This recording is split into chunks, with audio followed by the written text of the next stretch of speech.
the cage with two doors. There is a geometry to control that was built so long ago, most of us forgot it was constructed at all.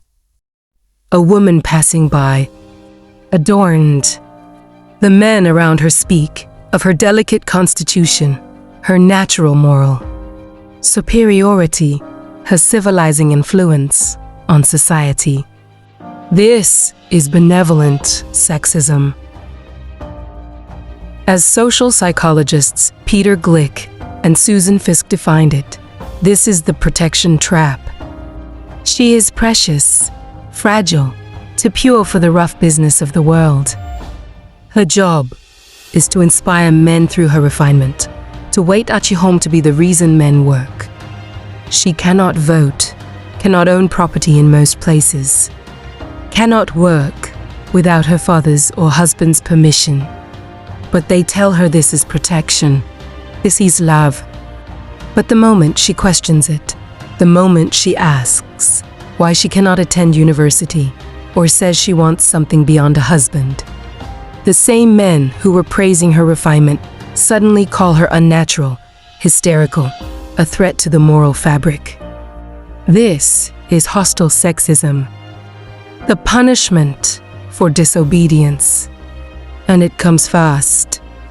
The Victorian woman learns quickly. There are only two categories: be the angel or be the whore. Be protected or be destroyed. In the tavern, in the clubs, in the boardrooms where decisions are made about women's lives, women are not present, but they are everywhere in the conversation.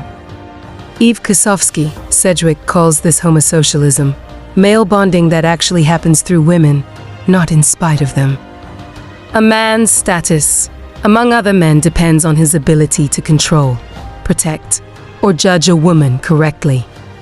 The Victorian gentleman proves himself by managing his wife's purity.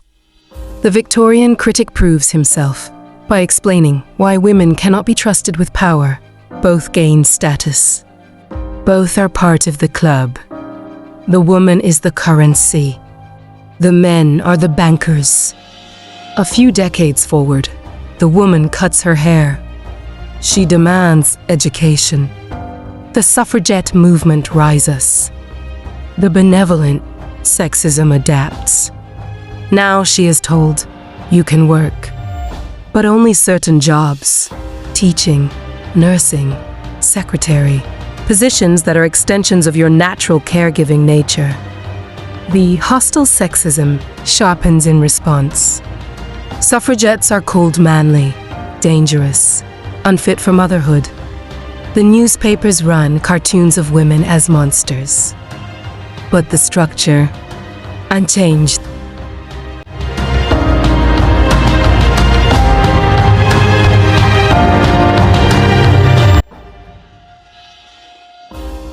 Fast forward to now.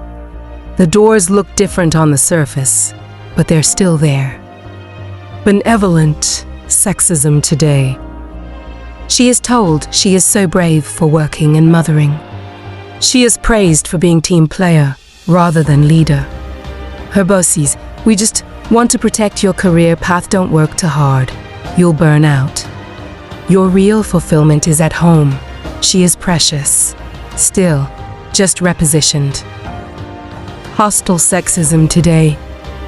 The moment she prioritizes ambition over family. She's a bad mother, cold, selfish. When she speaks up in meetings, she's aggressive. When she negotiates salary, she's difficult. When she doesn't smile, she's intimidating. The homosocial bond remains. Men still bond over stories about women, whether they're protecting them, criticizing them, or figuring them out. A man gains status by being the good guy who respects women. Another gains it by being the critic who tells it like it is. A third gains it by mediating between the two positions. What matters is that they're all at the same table. What matters is that her humanity is still optional. Most people spend their lives pacing between those two doors. negotiating which era's version of the cage feels safest. But I've learned there is a third option. You don't knock. You don't ask permission.